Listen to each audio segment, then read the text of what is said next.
briefly, ہم ان 10 دنوں میں کون سے ایسے اعمال کر سکتے ہیں جن کی وجہ سے ہم باقی لوگوں سے آگے نکل سکتے ہیں؟ رحمہ اللہ فرماتے ہیں کہ سب سے پہلی چیز تو ڈونٹ نیگلیکٹ یور آبلیگیشنز، اپنے فرائض کو بالکل نہ چھوڑیں. جو شخص آج تک اپنی نمازوں میں اپنے فرائض میں کوتاہی کر رہا تھا تو اس کے لیے بہت بڑی اپرچونیٹی ہے کہ وہ ان 10 دنوں میں آگے نکل جائے اور اپنے فرائض سے عمل کرنا شروع کر دے. دوسری چیز جو ہم کر سکتے ہیں وچ از دا فرسٹ تھنگ آئی ول کوٹ، کہ حج. جو شخص حج کی استطاعت رکھتا ہے اس کے لیے بہت بڑی اپرچونیٹی ہے، کیونکہ حج باقی سال کے مہینوں میں نہیں کیا جا سکتا. اللہ کے نے فرمایا این ایکسیپٹیڈ حج برنگز نو لیس ریوارڈ دین پیراڈائز. اللہ اکبر، کہ ایک مقبول حج کا اجر کتنا ہے؟ جنت، اس کے علاوہ اور کوئی اجر نہیں ہے. مطلب ہی ول بی گرانٹیڈ جنہ اگر اس کا حج مقبول ہو جاتا ہے. So it's a great reward. بڑھاپے میں حج کوشش کریں نہ کریں، جوانی میں کر لیں، اور ابھی ٹائم ہے اور پیسہ ہے تو تاکہ اس عبادت کو آپ انجوائے کریں انشاءاللہ تعالیٰ. دوسری چیز قربانی، وچ از دا سیکریفائس. یہ سنت ابراہیمی بھی ہے، اللہ کے نبی صلی اللہ علیہ وسلم کیا کرتے تھے، تو اس کا خاص اہتمام کریں. یہ مت سوچیں کہ نہیں ہم قربانی نہیں کرتے، چلیں ہم کچھ اور کام کر لیتے ہیں، بلکہ یہ ایک غلط سوچ ہے. لوگ کیا کرتے ہیں انفارچونیٹلی آج کل کہ یار قربانی سے بہتر ہے کسی غریب کی مدد کر دو یا کسی کے گھر میں کولر لگوا دو. تو آپ کو یہ اس نیکی کا خیال باقی پورے سال نہیں آیا؟ اس قربانی کو ریپلیسمنٹ ہی آپ نے کرنا ہے جو کہ سنت ابراہیمی ہے. اگر ایک انسان واقعی میں سنسیئر ہے اپنے ساتھ تو وہ ہر مہینے صرف 1000 روپیز سیو کرے اپنے لیے، تو وہ سال کے اینڈ میں ان ایام میں ایک حصہ ڈال سکتا ہے، قربانی کر سکتا ہے.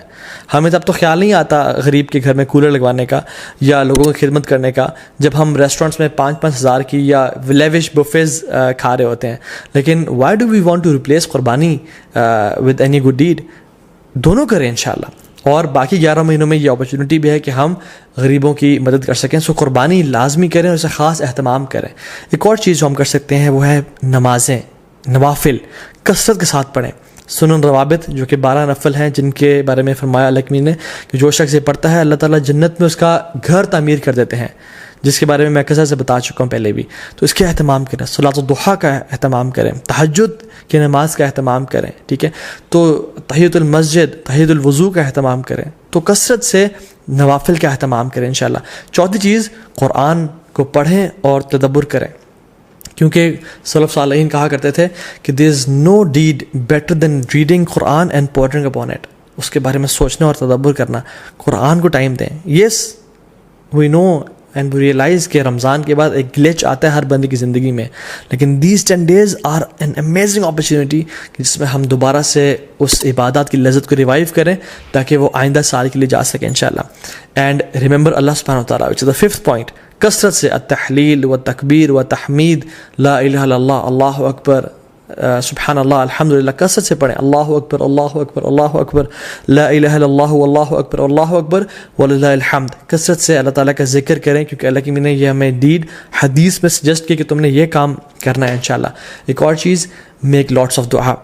جب بارش ہو رہی تھی دعا قبول ہوتی ہے نا، کیونکہ اللہ تعالیٰ کی رحمت ٹھاٹھیں ماری ہوتی ہے. ان 10 دنوں میں بھی اللہ تعالیٰ کی رحمت کے دروازے کھل چکے ہیں اور اللہ کی رحمت ٹھاٹھیں مار رہی ہے. اللہ تعالیٰ کو ان دنوں میں کیے جانے والے اعمال سے زیادہ کوئی عمل پسند نہیں ہے. تو کثرت سے دعا کریں، ہو سکتا ہے کہ یہی وہ 10 دن ہو جن میں آپ کی دعائیں انشاءاللہ قبول ہو جائیں. And number 7th point is give lots of charity. Sacrifice تو ہم نے کرنا ہے، مشکل میں ہیں ان کی کثرت سے مدد کریں انشاءاللہ تعالیٰ. اور ان دنوں میں آپ اپنی زکوٰۃ بھی نکال سکتے ہیں اگر آپ نے نہیں نکالی، اور اپنے رشتہ داروں پہ خرچ کر سکتے ہیں، اپنی فیملیز پہ خرچ کر سکتے ہیں، اور اسپیشلی جو لیس پریولیج لوگ ہیں ہمارے معاشرے میں ان پہ خرچ کریں کثرت کے ساتھ.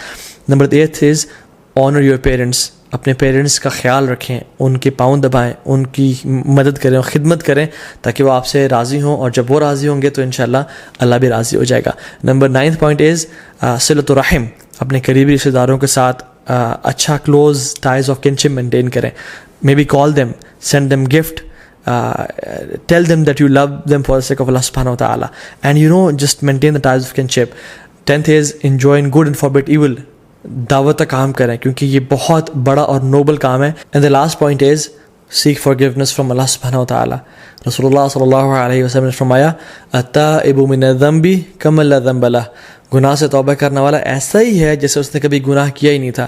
تو ان 10 دنوں میں ایک بہت بڑا موقع ہے کہ ہم اپنے تمام گناہوں کو بخشوا دیں اور اپنی اصل زندگی کے لیے کچھ آگے بھیج دیں انشاءاللہ تعالیٰ. کیونکہ sins have chains and shackles. اگر آپ ارادہ رکھتے ہیں تہجد پڑھنے کا اور نیک اعمال کرنے کا لیکن پھر بھی توفیق نہیں ہو رہی تو جان لیں کہ یہ گناہوں کی وجہ سے ہمیں توفیق نہیں مل رہی, اور یہ گناہوں کا جو برڈنز ہیں وہ ہمارے کندھوں پہ ہیں جن کی وجہ سے ہم نیک اعمال نہیں کر پا رہے. So in this race of good deeds throw off your burdens inshallah ta'ala or start with a fresh mind and with a new motivation. What is the dua what is the best dua for the day of Arafah? Rasulullah sallallahu alaihi wasallam نے فرمایا کہ جو بہترین دعا ہے جو میں اور پچھلے تمام انبیاء عرفہ کے دن مانگا کرتے تھے وہ کیا ہے؟ لا الہ الا اللہ وحدہ لا شریک لہ لہ الملک ولہ الحمد وہو علی کل شیء قدیر. This is the best dua to be recited on the day of Arafah. تو اس کو کثرت سے انشاءاللہ پڑھیں, صبح شام کے اذکار نہ چھوڑیں, ان دنوں میں اللہ کا کثرت سے ذکر کریں اور دن میں 100 دفعہ لا الہ الا اللہ وحدہ لا شریک لہ لہ الملک ولہ الحمد وہو علی کل شیء قدیر پڑھیں, سبحان اللہ و بحمدہ کا ورد کریں اور کثرت سے اللہ تعالیٰ کو یاد کرتے رہیں. کیونکہ عقبہ بن عامر رضی اللہ تعالیٰ عنہ نے فرمایا تھا یا رسول اللہ نجات کس چیز میں ہے؟ تو انہوں نے کیا فرمایا؟ لا یزال لسانک رطبا من ذکر اللہ. اے عقبہ بن عامر اپنی زبان کو اللہ کے ذکر سے تر رکھو تمہیں نجات مل جائے گی. ایک فارگوٹن سننا جو کہ ان دنوں میں ہم لوگ بھول چکے ہیں وہ یہ ہے کہ ابو ہریرہ رضی اللہ عنہ اور عبداللہ بن عمر رضی اللہ عنہما وہ کیا کرتے تھے کہ بازار میں جا کے اور مسجد سے نکلتے ہوئے اور مارکیٹ پلیسز میں اونچی تکبیرات پڑھا کرتے تھے, اللہ اکبر اللہ اکبر اللہ اکبر لا الہ الا اللہ واللہ اکبر اللہ اکبر وللہ الحمد, تاکہ تمام مسلمانوں کو احساس ہو کہ یہ ایام بہت امپورٹنٹ ایام ہیں اور اللہ تعالیٰ کو کثرت سے وہ یاد کریں اور اللہ کا ذکر ادا کریں. تو اس میں اس چیز کو بھی ریوائیو کرنا چاہیے. جو باہری کنٹریز میں ہیں, ایم ناٹ سینگ کہ آپ مالز میں جا کے اونچا اونچا اللہ اکبر کہنا شروع ہو جائیں اور لوگ ڈر جائیں کہ کچھ ابھی یہ پھٹنے لگا ہے, نہیں, بلکہ اپنے معاشرے میں اپنی مسلم کمیونٹی میں اور جہاں بھی آپ ہیں انشاءاللہ مسجد میں جاتے ہوئے مسجد سے نکلتے ہوئے اپنے گھر میں اس سنت کو ریوائیو کریں اور کثرت سے اجر پائیں, اور انشاءاللہ تعالیٰ جو ایک بھولی ہوئی سنت کو تازہ کر دے گا اس کا بہت بڑا اجر اور ریوارڈ ہے. ناؤ کمنگ ٹو سم فقہی مسائل بریفلی. جو شخص ارادہ رکھتا ہے کہ قربانی کرے اس کو چاہیے کہ وہ ان ذوالحجہ کے پہلے 10 دن کے داخل ہونے سے پہلے اپنے نیلز کو اور اپنے بالوں کو کاٹ لے تاکہ ان دنوں میں نہ کاٹے, ٹھیک ہے. کیونکہ اللہ کی فرمایا کہ جو شخص ارادہ رکھتا ہے قربانی کرنے کا تو اس کے لیے جائز نہیں ہے کہ وہ ان دنوں میں اپنے ناخن کو اور بالوں کو کاٹے, ٹھیک ہے. یہ ایک طرح سے اللہ کی فرمایا تاکہ جو لوگ احرام کی حالت میں ہیں اور جو لوگ حج میں ہیں ان کے ساتھ ایک یونٹی کی فیلنگ دی جا سکے, ٹھیک ہے.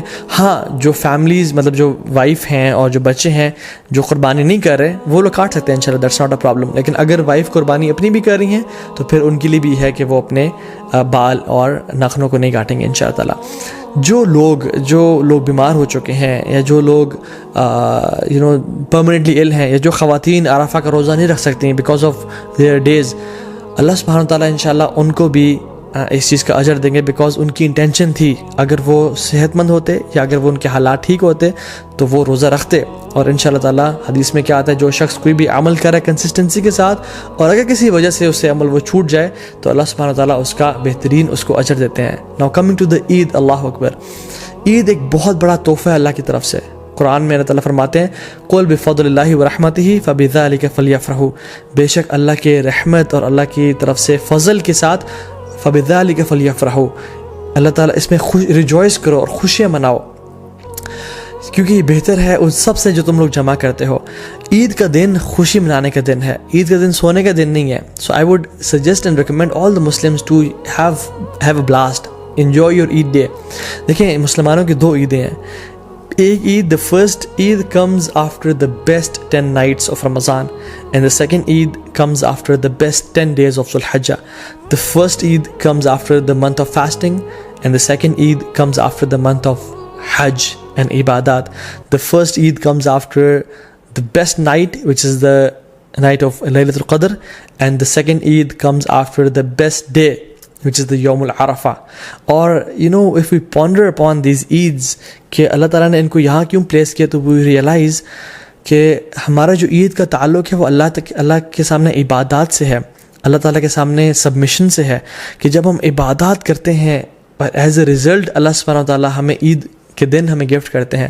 تو عید کی جو اصل ایسنس ہے نا وہ یہ ہے کہ اللہ تعالیٰ کو راضی کیا جائے اور اللہ تعالیٰ کے سامنے سر جھکایا جائے اور اپنی اصل زندگی کا جو پرپز ہے وَمَا خَلَقْتُ الْجِنَّ وَالْإِنسَ إِلَّا لِيَعْبُدُونَ، ہم نے انسانوں اور جنات کو اپنی عبادت کے لیے پیدا کیا. تو جب انسان اپنا پرپز آف لائف فلفل کر رہا ہوتا ہے تب اسی انسان کے لیے اصل میں عید کا دن ہے. ابن رجب الحنبلی رحمہ اللہ فرماتے ہیں کہ عید اس کے لیے نہیں ہے جو نئے کپڑے پہن لے اور خوشبو لگا لے. عید اس کے لیے ہے جو اپنی اطاعت میں آگے بڑھ جائے. عید اس کے لیے نہیں ہے جو کہ بڑے لیوش مینز آف ٹرانسپورٹ لے لے یا اپنا گھر بنا لے.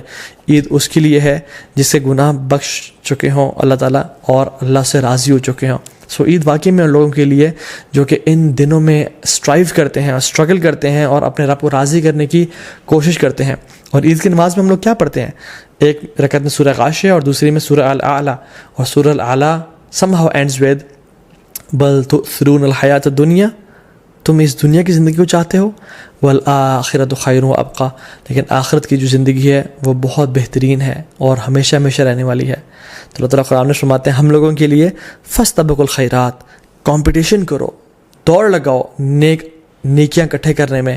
الی اللہ مرجعکم جمیعا، تم سب کے سب اپنے رب کے سامنے ایک دن اکٹھے ہونے والے ہو. ایک دن آئے گا جس میں ہم لوگ خواہش کریں گے کہ کاش ہمارے نامہ اعمال میں ایک نیکی زیادہ ہوتی اور کاش ہمارے جو برا اعمال نامہ ہے اس میں ایک گناہ کم ہوتا. تو یہ وہ 10 دن ہیں جس میں سابقون آگے نکل جائیں گے اور جو لوگ لیزی ہیں، لیتھارجک ہیں اور جو لوگ پیچھے رہنے والوں میں سے ہیں وہ پیچھے رہ جائیں گے. سورہ واقعہ میں اللہ تعالیٰ فرماتے ہیں وَالسَّابِقُونَ السَّابِقُونَ أُولَٰئِكَ الْمُقَرَّبُونَ فِي جَنَّاتِ النَّعِيمِ، جو سابقون ہیں وہ اللہ تعالیٰ کے قریبی لوگ ہیں، مقربون میں سے ہیں اور اللہ تعالیٰ کی جنتوں میں ہوں گے وہ لوگ. So if I want for my self, اور آپ اگر اپنے لیے چاہتے ہیں کہ ہم سابقون میں سے بن جائیں تو یہ وہ دن ہے جن کا ہمیں فائدہ اٹھانا ہے انشاءاللہ تعالیٰ. اللہ تعالیٰ اس علم کو ہمارے لیے منافع بنائے اور ان 10 دنوں کو بہترین طریقے سے ہمیں گزارنے کی توفیق دے. بارک اللہ لی و لکم. السلام علیکم ورحمۃ اللہ وبرکاتہ.